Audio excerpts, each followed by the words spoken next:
थांब, स्क्रोल करू नकोस. कदाचित हा संदेश स्वामी आज तुलाच सांगत आहेत.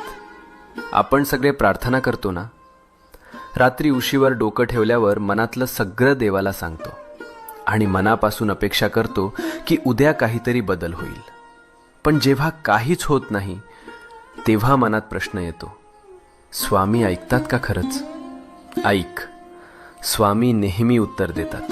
फक्त उत्तराची वेळ आणि भाषा आपल्याला लगेच कळत नाही. जेव्हा काही आपल्या भल्यासाठी असतं तेव्हा स्वामी हो म्हणतात.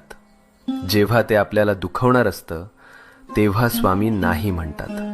आणि जेव्हा आपल्याला अजून थोडं मजबूत व्हायचं असतं तेव्हा स्वामी शांतपणे म्हणतात, थांब, योग्य वेळी देतो.